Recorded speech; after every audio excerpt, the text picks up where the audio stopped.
যারা গাটি কচু খেতে ভালোবাসো তাদের জন্য দারুণ একটা গাটি কচু রেসিপি নিয়ে চলে এসেছি, যেটা একবার বানালে মনে হবে যেন বারবার এই রেসিপিটাই বাড়িতে বানায়। তো এদিকে দেখো আমাদের বাজার থেকে বড় বড় সাইজের গাটি কচু এনেছি, আর এইগুলোই আমি রান্না করব। আর এই গাটি কচুগুলি খুবই ভালো। তো রান্না করার আগে খোসাটা ভালো করে ছাড়িয়ে নেব সেদ্ধ করার জন্য। তো এদিকে দেখো খোসাটা ছাড়িয়ে আমি হাফ করে কেটে নিয়েছি, যেহেতু এগুলো বড় সাইজের গাটি কচু, ভালো সেদ্ধ হবে। আর সাথে আলু দিয়েছি। তো কড়াইতে জল বসিয়েছিলাম, জলটা বেশ ফুটে উঠেছে। এবার এই আলু আর গাটি কচু একসাথে সেদ্ধ করব। তার আগে দিয়ে দিলাম নুন। এবার নুনটা দিয়ে জলের সাথে মিশিয়ে ঢাকা দিয়ে কিছুক্ষণের জন্য সেদ্ধ করব। এই গাটি কচুগুলো খুবই ভালো, যার জন্যে বেশি টাইম লাগেনি সেদ্ধ করার জন্যে। তো কিছুক্ষণ পর আমি চেক করতে এলাম যে গাটি কচুটা কতটা সেদ্ধ হয়েছে। তো সেদ্ধ হয়ে গেছিলো। এর থেকে আমি আর নরম করব না, না হলে পুরোটাই ঘেটে যাবে। এবার আমি এই জল ঝরিয়ে একটা ঝাঁঝরি থালাতে তুলে নিলাম। তো এই গরম থাকতে থাকতে, এগুলো এখন খুবই গরম, তো এই গরম থাকতে থাকতেই আমি উপর দিয়ে নুন ছড়িয়ে দিলাম, দিয়ে দিলাম হলুদ গুঁড়ো, দিয়ে দিচ্ছি অল্প করে লঙ্কার গুঁড়ো, আর দিয়ে দিচ্ছি বেসন। এখানে বেসন আমি 2 চামচ মতন দিয়েছি। এবার এই গুঁড়ো মশলাগুলো দিয়ে এই গাটি কচু আর আলুর সাথে ভালো করে মাখিয়ে নেব। এগুলো খুবই গরম, মানে সবে নামানো হয়েছে, যার জন্য হাত দিয়ে মাখাতে একটু অসুবিধা হচ্ছে। তবুও আমি যতটা পেরেছি হাত দিয়ে মেখে নিয়েছি। আর এই মশলাগুলো গরম থাকতে থাকতে মাখাতে হবে, যাতে এদের গায়ে ধরে যায়। আর বেশি একটা ঘেঁটা যাচ্ছে না, কারণ এই গাটি কচুগুলো মোমের মতন নরম হয়ে গেছে। সেজন্য অল্প করে, মানে আলতোভাবে আমি এটাকে মাখিয়ে নিলাম। তো এবার ভেজে নেব। তার আগে কড়াটা ভালো করে গরম করে নিয়েছি। তারপর সর্ষের তেল দিলাম, তেলটাও কড়াতে পাতিয়ে নিলাম যাতে কচুটা আটকে না যায়। কিন্তু এই কচু জাতীয় জিনিস যতই কড়া গরম করা হোক না কেন, অল্প বিস্তার একটু তলা আটকাবেই।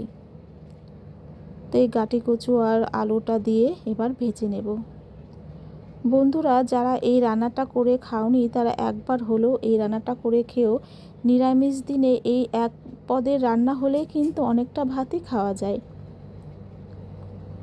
তো দেখো এইদিকে আমি কাটি কচুটা ভেজে নিচ্ছি। তো সেই টাইমে আমি একটা মশলা করে নেব রান্নাটা করার জন্যে। তার জন্য মিক্সিং জারে একটা টমেটো দিয়ে দিলাম, আর 1 ইঞ্চি মতন আদা দিলাম, 3টে কাঁচা লঙ্কা দিলাম, আর দিলাম অল্প করে গোটা ধনে। এগুলো আমি পেস্ট করে নেব একটু জল দিয়ে। তো এদিকে পেস্ট করা হয়ে গেছে, আর আমি এদিকে ভেজে নিচ্ছিলাম। তো অনেকটাই ভাজা হয়ে গেছে গাটি কচু আর আলুগুলো। আর দেখো কড়াতে তলাতে কেমন ধরে গেছে, আমার নাড়তে নাড়তে কড়াটা উল্টে যাচ্ছে। তো এবার এইগুলো আমি নামিয়ে নেব, আর ভাজবো না এটা। ওই কড়াটায় আমি পরিষ্কার করে নিয়েছি, আর ওতে রান্নার জন্য অল্প করে সর্ষের তেল দিলাম, আর দিয়ে দিলাম জিরে ফোড়ন, সাদা জিরে, একটা তেজপাতা, আর একটা গোটা শুকনো লঙ্কা দিয়ে দিলাম। একটা মিষ্টি সুগন্ধ বেরোবে যখন, তখন আমরা ওই মশলাটা দিয়ে দেব।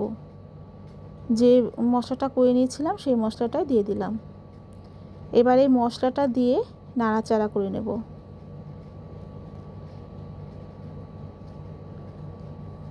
যতক্ষণ না তেল ছাড়ে আমরা এই মশলাটা কষে নেব।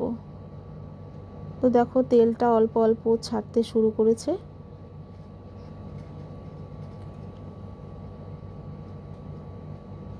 এবার এতে মিক্সি ধোয়া জল দিয়ে দিলাম,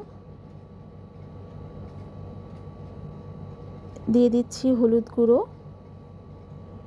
অল্প করে নুন, লঙ্কার গুঁড়ো, আর এটা হচ্ছে ভাজা গুঁড়ো মশলা। এতে জিরে, ধনে, লঙ্কা এগুলো সব ড্রাই রোস্ট করে গুঁড়ো করা। আর দিয়ে দিলাম অল্প করে চিনি আর বেসন। আমি ড্রাই রোস্ট করা মশলা দিয়েছি বলে আলাদা করে আর গুঁড়ো মশলা দিইনি, যেমন জিরে ধনে এগুলো আলাদা করে আমি আর দিইনি। আর ধনে তো তোমরা দেখেইছো আমি গোটা দিয়েছি, যাদের গোটা নেই তারা গুঁড়ো দিতে পারো, তাতে কোনো অসুবিধা নেই। তো মশলাটা আমি একটু জল দিয়ে কষে নেবো ভালো করে। আর মশলাটা যত ভালো কষা হবে রান্না কিন্তু ততই ভালো হয়। তো আমি আর 1 চামচ বেসন দিচ্ছি, 1 চামচ দিয়েছিলাম আর 1 চামচ দিয়ে দিলাম। বেসনটা আমার একটু লাগছে বলে আমি আর একবার দিয়ে দিলাম। এবার মশলাটা ভালো করে কষে নিতে হবে।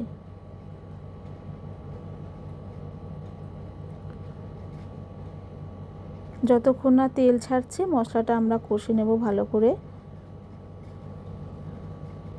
দেখো অনেকটাই মশলা কষা হয়ে গেছে, বেসন দেওয়াতে অত একটা তেল ছাড়ছে না, কিন্তু অনেকক্ষণ ধরে আমি মশলাটা কষেছি।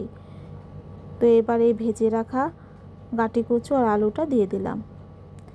এই ভেজে রাখা গাটি কচু আর আলু দিয়ে 1-1.5 মিনিট মতন আমি মিশিয়ে নেব এই মশলার সাথে। আমি কিন্তু খুব একটা কষবো না, কারণ এগুলো যেহেতু ভাজা আছে, আর বেশি কষলে আবার একদম ঘেটে ঘটে যাবে, কারণ একদম মোমের মতো নরম হয়ে গেছে এই গাটি কচুগুলো। তো 1 মিনিট মতন একটু নাড়াচাড়া করে আমি গরম জল এর মধ্যে দিয়ে দিলাম। তোমরা এই রান্নাতে গরম জল দিও, কারণ গরম জল দিলে রান্নার কিন্তু টেস্টটা ভালো থাকে। আর জলটা আমি একটু বেশি দেব, কারণ অল্প জল দিলে যখন রান্নাটা ঠান্ডা হয়ে যাবে একদম গাঢ় হয়ে জমে যাবে, যার জন্যে জলটা একটু বেশি দেব। তো সেজন্য আমি আর একটু জল দিচ্ছি যাতে গ্রেভিটা একটু থাকে। কিন্তু যতই জল দাও না কেন লাস্টের দিকে ঠান্ডা হয়ে গেলে কিন্তু একটু গ্রেভি গাঢ় হয়ে যায়, কিন্তু তো তাতে কিছু অসুবিধা নেই, খেতে কিন্তু খুবই ভালো লাগে। তো এবার আমি নুন দিলাম অল্প করে, যেহেতু জলটা দিয়েছি সেজন্য নুনটা আমার লাগবে, সেজন্য নুনটা দিলাম।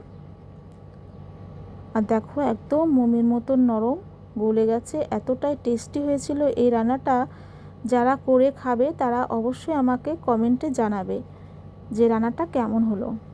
এবার দিয়ে দিচ্ছি সেই রোস্টেড মশলা, যেটাকে ভাজা গুঁড়ো মশলা বলি, অল্প করে দিলাম ওটা, আর দিয়ে দিলাম গরম মশলা গুঁড়ো।